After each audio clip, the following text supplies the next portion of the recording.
Ketua Umum Partai Nasdem Surya Paloh kembali menegaskan bahwa partainya sampai detik ini masih menjadi bagian dari pemerintahan Presiden Joko Widodo dan Wakil Presiden Ma'ruf Amin.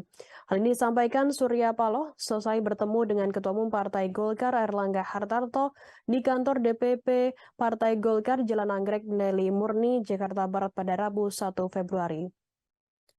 Pernyataan Surya Paloh mencuat di tengah isu rencana Presiden Joko Widodo melakukan reshuffle atau perombakan kabinet pemerintahannya.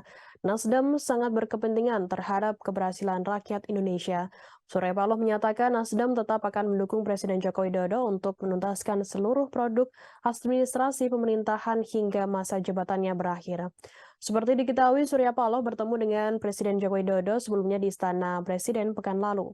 Pertemuan itu mengemuka di tengah isu reshuffle atau perombakan kabinet.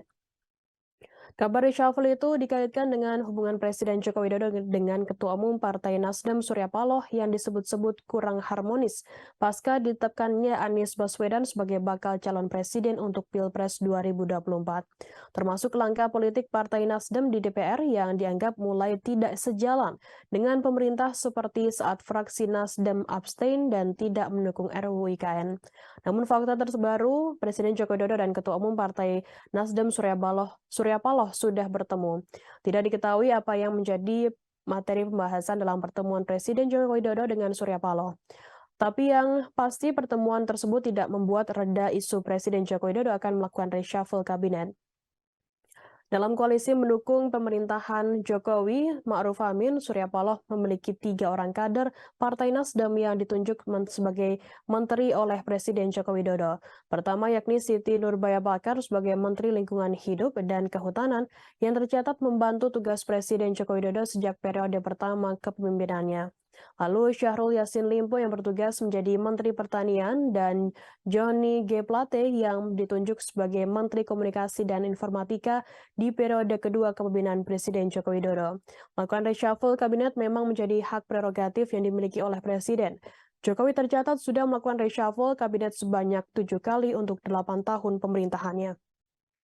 Pada setiap reshuffle yang dilakukan, Presiden Joko Widodo tercatat selalu memilih waktu pada hari Rabu Pon.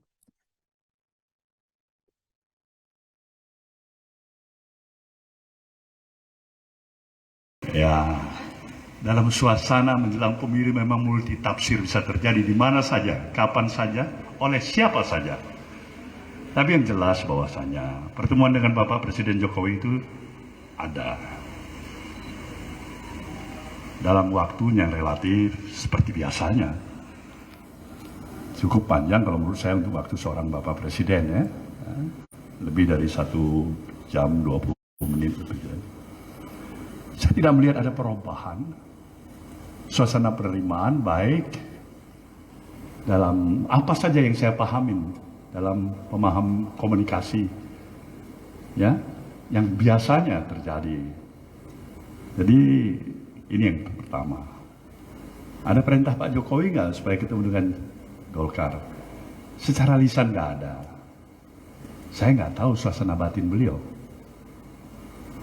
Tapi yang saya tahu bahwasanya semuanya kami, baik Presiden Jokowi, saya, Mas Airlangga, dan semua harusnya partai-partai koalisi pemerintahan memprioritaskan suasana yang kondusif. Ya, agak sejuk kita begitu. Bagaimana kita memprioritaskan kepentingan publik yang merindukan pemerintahan yang kuat, tapi tetap menjaga empati nurani publik yang terjaga untuk sesuatu keadaan yang seperti ini. Terima kasih sudah nonton. Jangan lupa like, subscribe, dan share ya.